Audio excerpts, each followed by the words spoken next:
All right, let's jump right into this explainer. We've all seen the crazy headlines about superstar Ranbir Singh lately, right? But today, we're going to flip the script a bit. We are looking at this whole mess purely from the perspective of a Bollywood producer. You know, the folks actually signing the multi-crore checks. Imagine waking up to find out your lead actor is suddenly slapped with an industry-wide freeze. It is an absolute nightmare. This isn't just your standard celebrity gossip. We're talking about the brutal, logistical realities of filmmaking, where literally millions of rupees are on the line every single day. So, here's how we're breaking it down today. First, the superstar union NCD. Then, a producer's logistical nightmare. Third, the Don 3 fallout. Fourth, navigating out of limbo. And finally, we'll wrap up with a producer's industry watch. Let's get right to it. Starting off with Section 1, the Superstar Union NCD. Let's look at how a massive A-lister can literally just be banned from working in movies. If you somehow missed the news, honestly, it sounds like a wild internet rumor, but Ranbir Singh has been effectively banned from working. No joke, it is dead serious. But here's the absolute kicker for any producer trying to cast him right now. This ban, it doesn't come from the government, and it definitely doesn't come from the courts. Instead, the ban comes in the form of an NCD, a non-cooperation directive, and it was issued by FWIC, the Federation of Western India Cine Employees. Basically, this is a giant labor union, not a legal body. When they drop an NCD on someone, they are officially telling every single one of their members to immediately stop all professional cooperation with that person. Now, what's really fascinating here is the contrast. Ranbir doesn't have a legal court order against him, right? Under the law, he is 100% free to walk onto a movie set today. But he's facing this trade union NCD instead. And honestly, in practical terms, for a producer trying to get a movie made, an NCD is basically just as paralyzing as a court order. Which brings us to Section 2, a producer's logistical nightmare. Why does this union stuff matter so much to the people funding the films? Well, it all comes down to this absolutely staggering number, 4 lakh. There are roughly 400,000 members registered under the FWIC union. This isn't some small niche club. This is the literal lifeblood of the Mumbai film industry. And those 4 lakh members, they are spread out across 38 essential film production crafts. Because as we know, filmmaking is a massive team sport. It takes a whole army behind the scenes. We're talking about the entire camera department, the spot boys, the electricians safely rigging up those massive lights, the whole shebang. So put yourself in a producer's shoes for a second. You just greenlit a huge project, you've got your star, but if these specific union departments flat out refuse to cooperate, you physically cannot shoot your movie. You literally have no crew. And that right there creates the ultimate producer's hesitation. Without a crew, the camera doesn't roll, and your massive investment is just stuck in limbo. No rational producer is going to risk their own money if the crew might just walk off the set because of the lead actor. Take Ranvir's upcoming movie, Pralay, for example. If you're funding that right now, you are sweating bullets. All right, Section 3, the Don 3 fallout.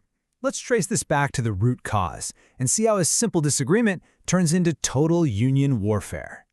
So, looking at the timeline, the whole thing traces back to Don 3. It was officially announced way back on August 9th, 2023. Then, for about 3 years, it's just endless rumors, script changes, financial struggles, you name it. Fast forward to the recent past, right around when Ranvir's comeback film, Dhurandhar, hits the screens. Almost immediately after that release, boom, reports drop that Ranbir is reportedly walking away from Don 3. And this is where the financial damage absolutely gut punches the producer. Farhan Akhtar and Excel Entertainment were furious, and honestly, you can't blame them. They claimed a massive 40 to 45 crore rupee loss strictly on pre-production damages. That is a huge hole to dig out of. So what does a producer do when their star walks away owing them over 40 crores? They escalated. Excel Entertainment files a formal complaint with FWIC. The union steps in and summons Ranbir Singh to tell his side of the story. They summon him once, twice, 3 times. But Ranbir, he maintains complete public silence, 0 replies. Because he totally ghosted them, the union officially issued the NCD ban. Moving to Section 4, navigating out of limbo. How on earth do you fix this? If you're a producer trying to salvage a project or the actor trying to get back to work, there are basically 3 ways out. 1. Sit down, break the silence, and negotiate directly with FWICE. 2. just bite the bullet and pay the 40 to 45 crore in damages. Or 3. Take the whole thing directly to the legal courts and prepare for a very messy, very public battle. But wait, there's a super interesting geographic loophole here. FWIC only governs Western India. So if a producer is absolutely desperate to keep the cameras rolling, they could theoretically bypass the union completely by shooting in Noida or tapping into the Bhojpuri cinema industry. It's a massive logistical pivot, but hey, desperate times call for desperate measures. Finally, Section 5, Producers Industry Watch. Let's wrap this explainer up with a quick roundup of other vital industry updates every producer is obsessing over this week. First up, a huge policy shift in Tamil Nadu. Theaters there used to be strictly capped at 4 shows a day. But CM Vijay has officially removed that ceiling. Now, for the first 7 days of a release, and on weekends and holidays, theaters can run 5 shows a day. For a producer, that extra showtime completely changes the math on your opening week box office projections. It is a massive win. Also, we've got a major leak alert. Everyone is trying to figure out when Janayaka's dropping. A leak reportedly spotted by a district suggests it's actually targeting a June 19th release, provided they get their CBFC certification in time, of course. If you're a competing producer, you are definitely circling June 19th in red ink right now. And over in the PR department, which, let's face it, is a massive part of a producer's headache, Ram Charan had a bit of a slip-up. He had to issue a quick apology for a human error at a launch event where he confused Bhopal with Bihar and accidentally called cricketer Jasprit Bumrah a footballer. It happens to the best of us, but it just goes to show how hyper-scrutinized every single promotional event is these days.